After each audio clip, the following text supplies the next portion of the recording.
அனைவருக்கும் சிவன் சக்தி ஜோதிட சேனலின் அன்பான வணக்கங்கள். அடுத்து வரக்கூடிய 25 நாட்களை பொறுத்த வரைக்கும் கிரகநிலையில் ஏற்படக்கூடிய அதிரடி மாற்றத்தின் காரணமாக மிதுன ராசிக்காரர்களுக்கு மிகப்பெரிய அளவில் தாக்கம் ஏற்படுகிறதுங்க. அதாவது கண் திருஷ்டி விழுவதற்கான வாய்ப்பு அதிகபட்சமாகவே இருக்கப்பெறக்கூடிய ஒரு காலகட்டமாக இந்த கிரக அமைப்புகள் அமையவிருக்கிறது அப்படின்னு சொல்லலாம்.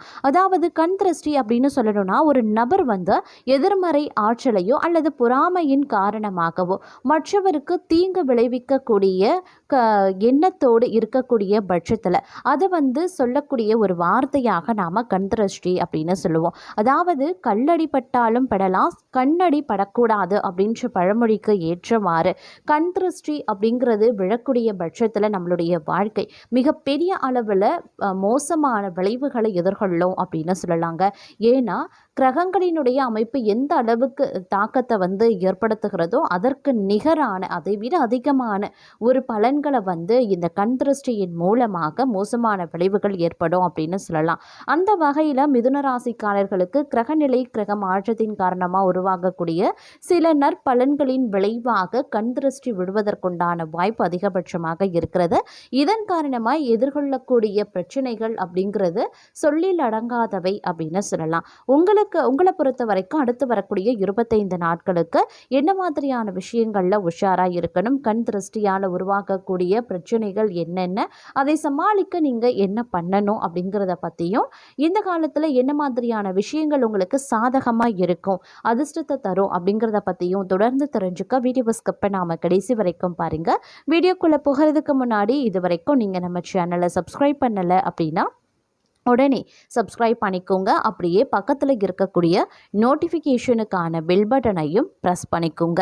சரி நேர்களே, வாங்க வீடியோக்குள்ளே போகலாம். மிதுன ராசிக்காரர்களை பொறுத்த வரைக்கும் அடுத்து வரக்கூடிய 25 நாட்களுக்கு மிகப்பெரிய அளவில் கண் திருஷ்டியால் நீங்கள் பாதிக்கப்பட போகிறீங்க அப்படின்னு தாங்க சொல்லணும். அதனால் இந்த காலகட்டத்தில் ரொம்ப ரொம்ப ஜாக்கிரதையாக இருக்க வேண்டியது அவசியமாகிறது. ஏன்னா கல்லடியை விட கொடுமையானது இந்த கண்ணடி அப்படின்னு சொல்லலாம். ஏன்னா கண் திருஷ்டியால் பாதிக்கப்பட்டவங்க அப்படிங்கிறது அவங்களுடைய வாழ்க்கையில் பல இன்னல்களை எதிர்கொள்ள வேண்டியதாக இருக்கும். மிக மிக பெரிய அளவில் பாதிப்பை அவங்க எதிர்கொள்ள வேண்டியதாகவும் இருக்கும் அப்படின்னு சொல்லலாங்க. அதே நேரம் இந்த எதிர்மறையான ஆற்றல்களை சமாளிக்க நீங்கள் கொஞ்சம் நிதானமும் கொஞ்சம் பொறுமையும் இருக்க வேண்டிய, பொறுமையாக எல்லா விஷயத்தையும் கடந்து செல்ல வேண்டியது அவசியமாகிறது அப்படின்னு சொல்லலாங்க. தங்களை பொறுத்த வரைக்கும், அதிலும் மிதுன ராசிக்காரர்களை பொறுத்த வரைக்கும் இந்த கண் திருஷ்டியில் இருந்து தப்பிக்கிறதுக்கு நீங்கள் செய்ய வேண்டியது என்ன அப்படின்னு பார்த்தீங்கன்னா, பச்சை நிற தாயத்தை நீங்கள் கட்டுவது ரொம்ப ரொம்ப நல்லது. அதாவது பச்சை நிறத்தில் அமைஞ்சிருக்கக்கூடிய கண் திருஷ்டி தாயத்தை அணிந்து கொள்வது ரொம்ப நல்லது. இந்த 25 நாட்களில் வரக்கூடிய பிரச்சனைகள் உங்களுடைய வாழ்வாதாரத்தையே மாற்றக்கூடிய வகையில் இருக்க பெறுகிறது அப்படின்னு சொல்லலாம். பலரும் சொல்லி நீங்கள் கேள்விப்பட்டிருப்பீங்க, கண் திருஷ்டி மட்டும் படக்கூடாது அப்படின்னு சொல்லிட்டு கேள்விப்பட்டிருப்பீங்க. வீட்டில் நிறைய பேருக்கு சுற்றி போடக்கூடிய அந்த பழக்கமும் இன்றளவும் நடைமுறையில் இருந்துட்டுருக்கு. எது மாறினாலும் இந்த சுற்றி போடுற பழக்கம் இன்னமும் நம்ம மக்கள் மத்தியில் நிலை பெற்றிருக்கிறது அப்படின்னா பார்த்துக்கோங்க எந்த அளவுக்கு இந்த கண் திருஷ்டியினுடைய தாக்கம் வீரியமற்றதாக இருக்கும் அப்படின்றத. அதனால் இந்த 25 நாட்கள் அப்படிங்கிறது மிதுன ராசிக்காரர்களுக்கு நிறைய நல்ல நல்ல பலன்கள் கிடைக்க பெற்றாலும் இந்த கண் திருஷ்டியின் காரணமாக சில நற்பலன்கள் கிடைக்கிறதுல தடைகள் தாமதங்கள் உருவாகலாம். அடுக்கடுக்கான உடல்நிலை பாதிப்புகள் ஏற்படும், மருத்துவ செலவுகள் அதிகரிக்கும், தொட்டதெல்லாம் ஒரு மோசமான தாக்கத்தை ஏற்படுத்தும். ஒரு முயற்சிகளை மேற்கொள்ளும் பொழுது அதில் 1008 தடைகள் தாமதங்கள் உருவாகும். வேதனையும் சோதனைகளும் நிறைந்த ஒரு காலகட்டமாக இருக்கக்கூடிய ஒரு நேரம் அப்படிங்கிறதுனால இந்த நேரத்தை பொறுத்த வரைக்கும் பச்சை நிற கண் திருஷ்டி தாயத்தை அணியக்கூடிய பட்சத்தில் இந்த கண் திருஷ்டி பாதிப்பில் இருந்து நீங்கள் வெளிவருவதற்கு ஒரு சிறப்பான ஒரு பரிகாரமாக இருக்கும் அப்படின்னு சொல்லலாங்க.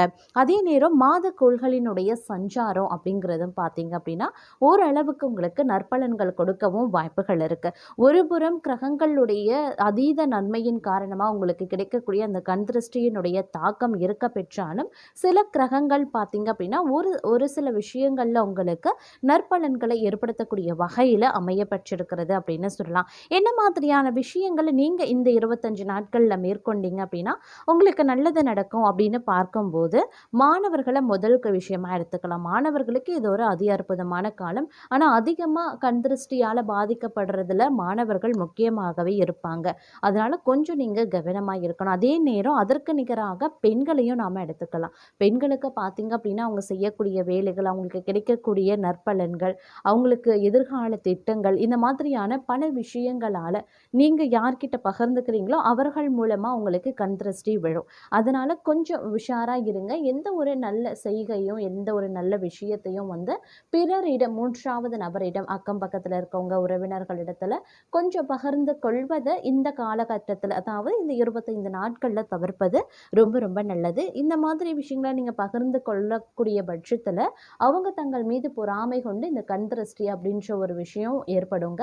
அதன் தாக்கம் ரொம்ப வீரியம் மிக்கதாக இருக்கும். அப்படிங்கிறதுனால வரக்கூடிய நல்ல விஷயங்களும் தடைப்பட வாய்ப்புகள் இருக்கு. அதனால கொஞ்சம் கவனத்தோடு இருக்கிறது ரொம்ப ரொம்ப முக்கியமான ஒன்று. அதே நேரம் வந்து பொன் பொருள் சேர்க்கை உருவாவதற்கான வாய்ப்புகள் உங்களுக்கு இருக்கிறதுங்க. இது வந்து திடீர் அதிர்ஷ்டத்தின் காரணமா கிடைக்கப்பெறுவீங்க அப்படின்னு சொல்லலாம்.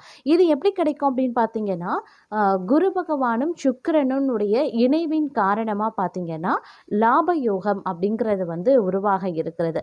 இந்த லாப யோகத்தின் காரணமா மிதுன ராசிக்காரர்களுக்கு சில விஷயங்கள்ல ஆடை ஆபரண சேர்க்கை, பணவரவு, திடீர் அதிர்ஷ்டம் போன்றவை கை கொடுக்க ஆரம்பிக்கும். அதே நேரம் சனி பகவானினுடைய வக்ரம் அப்படின்றதும் சில பல விஷயங்கள்ல உங்களுக்கு பிரச்சனையை ஏற்படுத்த வாய்ப்புகள் இருக்கிறது. அப்படிங்கிறதுனால சின்ன சின்ன விஷயங்கள்லையும் நீங்க கொஞ்சம் உஷாரா இருக்கீங்க அப்படின்னா தேவையில்லாத பிரச்சனைகளை வந்து உங்களால தவிர்க்க முடியும் அப்படின்னு சொல்லலாங்க.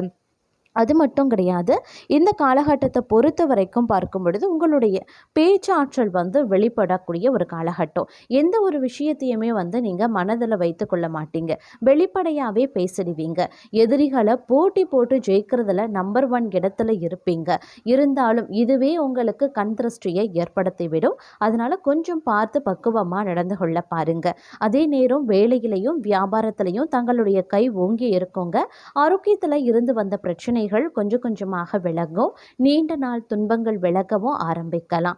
அதே நேரம் சின்ன சின்ன பிரச்சனைகளையும் எதிர்கொள்ள வேண்டிய சூழ்நிலை இருக்குங்க. வேலைகளையும் வியாபாரத்திலையும் எதிர்ப்புகள் இருக்கத்தான் செய்யும். அப்படிங்கிறதுனால உஷாராக இருங்க. மேலதிகாரிகளை அனுசரணையாக நடத்த வேண்டும். இருக்கக்கூடிய வேலையை தக்க வைத்துக் கொள்வது நல்லது. வியாபாரத்தில் பொறுமை அப்படிங்கிறது ரொம்ப ரொம்ப முக்கியங்க. வாடிக்கையாளர்களை பகைத்து கொள்ள வேண்டாம். பார்ட்னரோடு சண்டை போட வேண்டாங்க. கணக்கு வழக்குகளில் மட்டும் கவனத்தை செலுத்த பாருங்க. அதே நேரம் யாரையும் நம்பி ஜாமீன் கையெழுத்த போட வேண்டாம். கடனும் வந்து இந்த காலகட்டத்தில் கொடுக்காதீங்க. மற்றபடி இந்த காலத்தில் வந்து ஆரோக்கியம், குடும்பம், வீடு அப்படின்னு சந்தோஷமாக இருக்க பெற்றாலும் கண் திருஷ்டி விழாமல் பார்த்து கொள்ள வேண்டியது அவசியமான ஒன்றுங்க. ஒரு சில நேரங்களில் ரொம்பவும் சுறுசுறுப்பாக நீங்கள் செயல்படவும் ஆரம்பிச்சிடுவீங்க. எதுலேயுமே பார்த்தீங்கன்னா ஒரு தனித்துவமாகவே தெரிவிங்க. தங்களுடைய திறமை வெளிப்படக்கூடிய ஒரு காலகட்டம். வேலைகளையும் வியாபாரத்திலையும் தங்களுக்கான முன்னுரிமை கொடுக்கப்படும். கை நிறைய லாபம் கிடைக்க பெறுவீங்க. அடுத்தவர்களுடைய பிரச்சனைகளை சரி செய்து வைப்பீங்க. அடுத்தவர்களுக்கு உதவி செய்வீங்க. அடுத்தவர்களுடைய நலன்ல அக்கறையும் காட்டுவீங்க. இதன் காரணமா ஒரு வித மன அமைதி தங்களுக்கு கிடைக்க வாய்ப்புகள் இருக்கிறது. அதே நேரம் பெரிய பெரிய தொந்தரவுகள்ல இருந்து விடப்படுவீங்க. வேலையிலையும் வியாபாரத்திலையும் முழு கவனத்தை செலுத்துவீங்க அப்படின்னு சொல்லலாங்க. அதே நேரம் இந்த காலகட்டத்தில் வந்து தங்களுக்கான பொறுப்பும் கொஞ்சம் அதிகரிக்கத்தான் செய்யும். அப்படிங்கிறதுனால கொஞ்சம் வந்து கவனத்தோடு இருப்பது அவசியமாகிறது. குடும்ப உறவுகளோடு கவனமாக இருக்க வேண்டுங்க. யாரிடமும் வாக்குவாதம் செய்யாதீங்க. கணவன் மனைவி ஒருவருக்கொருவர் வெட்டு கொடுத்து நடக்க பாருங்க. ஆரோக்கியத்தில் கொஞ்சம் கவனம் செலுத்தினா நல்லது. கூடுமான வரைக்கும் செலவுகளை வந்து குறைச்சி கொள்ளுங்க. அதே நேரம் வந்து கொஞ்சம் வந்து இந்த காலகட்டத்தில் கோர்ட்டு கேஸ் வழக்குகள் வந்து இருக்கத்தான் செய்யும். அதில் கொஞ்சம் வந்து உஷாராக இருப்பது அவசியமான ஒன்றுங்க. அதே நேரம் இந்த காலகட்டத்தை பொறுத்த வரைக்கும் தங்களுடைய திறமை வெளிப்படக்கூடிய ஒரு காலகட்டமாகவே இருக்க பெறும் அப்படின்னு கூட சொல்லலாங்க.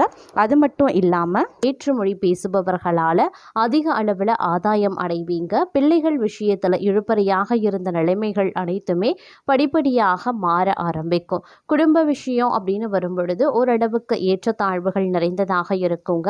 கணவன் மனைவிக்கு இடையில சிறு சிறு மனஸ்தாபங்கள் ஏற்பட வாய்ப்புகள் இருக்கு. அதனால் ஒருவருக்கொருவர் வெட்டு விட்டு கொடுத்து அனுசரித்து செல்வது அப்படிங்கிறது குடும்ப ஒற்றுமைக்கு ரொம்பவும் நல்லது நடக்க வாய்ப்புகள் இருக்குது. குடும்ப ஒற்றுமை அதிகரிக்க செய்யும் அப்படின்னு சொல்லலாம். அதனால் கணவன் மனைவிக்குள்ளே ஏற்படக்கூடிய சிறு விவாதங்களாகட்டும் இல்லை சின்ன சின்ன சண்டை சச்சரவுகளில் வந்து கொஞ்சம் விட்டு கொடுத்து அனுசரணையாக நடந்து கொள்ள பாருங்க. அதே மாதிரி வீட்டுக்கு உறவினர்களினுடைய வருகை இந்த காலகட்டத்தில் அதிகபட்சமாக இருக்கும். உறவினர்கள் வராங்க அப்படின்றதுனால எல்லா விஷயத்தையும் அவங்க கிட்ட பகிர்ந்துக்கணும் அப்படின்ற அவசியம் கிடையாதுங்க. சில விஷயத்தை பகிர்ந்துக்கலாம், சில விஷயங்களை பகிர்ந்துக்க கூடாது. என்ன மாதிரியான விஷயங்கள் எல்லாம் நீங்கள் வந்து பகிர்ந்துக்க கூடாது அப்படின்னு பார்த்தீங்கன்னா, நீங்கள் எதிர்கால திட்டம் வச்சுருக்கீங்க, இல்லை புதுசாக ஒரு விஷயத்தை ஆரம்பிக்க போகிறீங்க, இல்லை வீட்டில் சுபகாரிய நிகழ்வுகள் ஏதேனும் நடைபெற போகிறதுக்கான பேச்சுவார்த்தைகளில் ஈடுபடலான்னு இருக்கீங்க, இந்த மாதிரியான விஷயங்களை தவிர்த்து கொள்ளுங்க.